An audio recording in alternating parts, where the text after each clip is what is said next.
The Miami Marlins currently have a very strange predicament as it relates to their current stadium situation.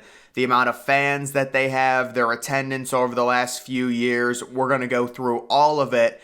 First, of course, they were the Florida Marlins playing at the old Sun Life Stadium, the multi-purpose stadium with all the empty seats.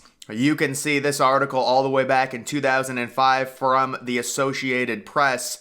With no stadium deal, the Marlins explore a potential move. And this is standard with most teams when they come to the end of a deal. They want taxpayer money. They threaten to leave and relocate. The Marlins, of course, however, did not. They ended up becoming the Miami Marlins, switching from the Florida Marlins, which honestly, I think is a good move. I think the Miami Marlins sound better. You could see some different renderings on stadiums. They end up settling on the one that is currently known as LoanDepot Park. Really unfortunate, they ended up selling out. The Marlins Park name I really did like, came off to me as very clean, but you can see state-of-the-art stadium, retractable roof, really the only MLB stadium with a true window. You're seeing these go up all in NFL super stadiums. Now an MLB stadium actually has one. State-of-the-art, located in Miami, Little Havana, the Latin area. You would figure you'd be able to draw in more fans that way, have a community aspect to it,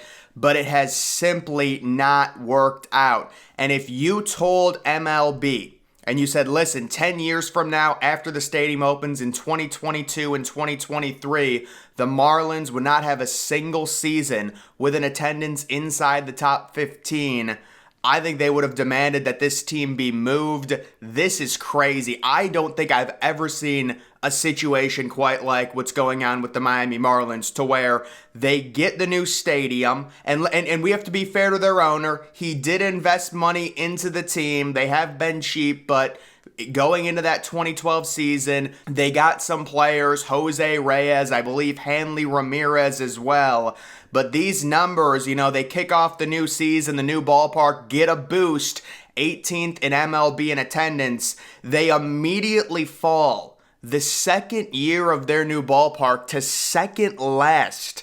And then you can see 27th, 28th, 27th, 28th last. And then the past few years, it hasn't been much better. And then you can just see prior to this, when they were playing at the multi-purpose Sun Life Stadium, they were virtually last, second last, third last. This is a prime team to relocate to another up-and-coming city. They didn't do it. They ended up staying in Miami, and I think they've paid for it, because this is a crazy situation. Now, taking a look at the stadium, it is flawed, and the reason it is flawed is because the retractable roof is virtually never open. There was a stat that in 2021, the retractable roof was open 2% of the time.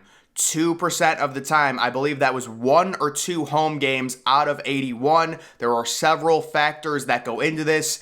It's really 2 different things when it comes to Miami. Number 1, it's the humidity. If the humidity is too high, 80, 85 degrees, they're going to automatically close it to have a controlled environment, get on the air conditioning, make it 72 degrees and perfect. The other issue is the rogue thunderstorms that happen a lot of times in the state of Florida during the summer. That's what keeps it closed. But when you're talking about late May, all of June, all of July, all of August, into September, the craziest thing about Marlins Park, or I guess LoanDepot Park, is that the best game the stadium has experienced, in my opinion, is an exhibition game. It's the World Baseball Classic. They've hosted it twice. It's the perfect weather in Miami in early March. They've got the retractable roof open. They've got the window open. The humidity is low, and they sell out the place. And the Marlins, 4 years into their new stadium in 2017, they started closing off their entire upper deck. So you open a brand new stadium, and 3 or 4 years into it,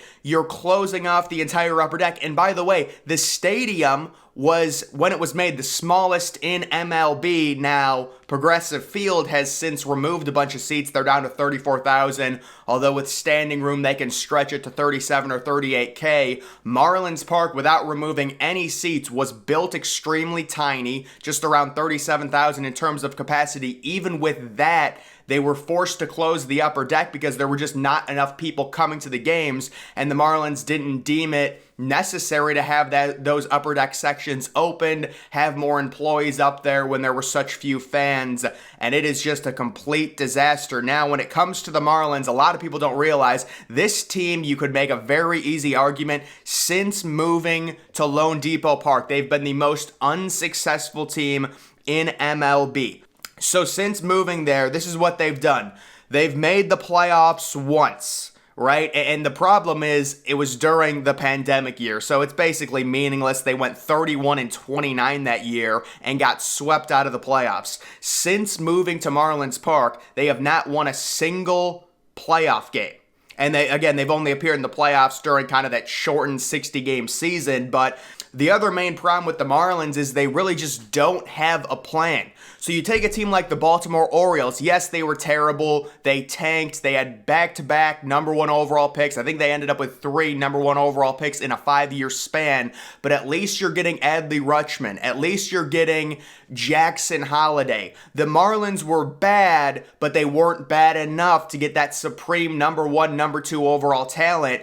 And I actually had to look this up, and when it comes to the Marlins offense being so horrific, I do think they were set up for immediate failure by building Marlins Park the way they did. It was just ridiculously deep, basically everywhere. Now, since they have moved the fences in a few different times, just because it was so deep, they moved them in and then they said, no, we have to move them in even further. But there was not an easy place to hit a home run at Marlins Park when it opened. Center field was brutal. Right field wasn't shallow. Left field wasn't shallow. And it had a heightened wall, you know, where that Clevelander bar is, kind of a bigger wall. But if you look at the Marlins' total offensive output, this is just based off of runs. 2023, currently, they're ranked 26th in MLB out of 30 teams. 2022, they were ranked 28th. 2021, they were ranked 29th. 2020, they were ranked 21st. That's the shortened season. 2019, they were ranked 29th. 2018, they were ranked 30th, so they were last. 2017, they moved up a bit, so they had a good offensive season. Shockingly, in 2017, they were 11th. I think that had to have been the season when Stanton won the MVP. 2016, they were back to 27th. 2015, they were 29th. I mean, this is shockingly terrible output. This is not an attractive team to watch. It's just baseball in Miami has not worked out. This is a true mistake here. What's gone on? You could say they need to invest into their team. Certainly. I mean, it could only help to have back-to-back that bad seasons on offense. That is just not a fun team to watch. And recently, MLB puts in the pitch clock. It ups attendance a little bit. Maybe if Miami can get some better offensive players at some point. There was a stat that Giancarlo Stanton, playing one season with the Marlins in 2017 when he hit 59 home runs. Since 2017, no other player on the Marlins has hit 59 home runs. That combines 2017, 2018, 2019, 2020, 2021, 2022, 2023. This team is historically bad on offense. And you combine that with a community that's lukewarm to baseball. It's the whole idea, tourism in Miami, Little Havana. Is it going to work out? It clearly hasn't.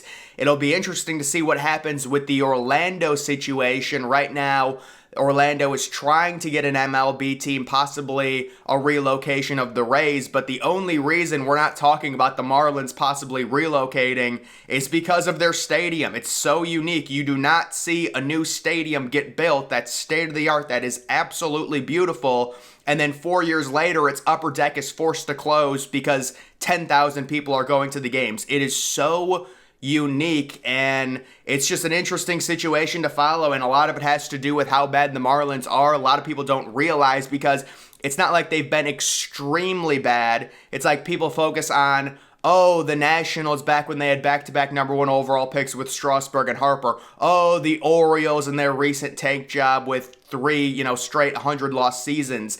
But the Marlins have always been bad. They just haven't been bad enough. So they're irrelevant, but they're not irrelevant enough to get that number one overall pick and draft that Adley Rutschman. They don't lose 102 games, they lose 95 games. They don't get the number 1 overall pick, they get the number 5 overall pick. And also, obviously, they're terrible at drafting, right? That's another thing. But with MLB, to be fair to them, it is very hard to draft in MLB unless you do have the number 1 or number 2 overall pick, and you can get that Drew Jones type high-end talent.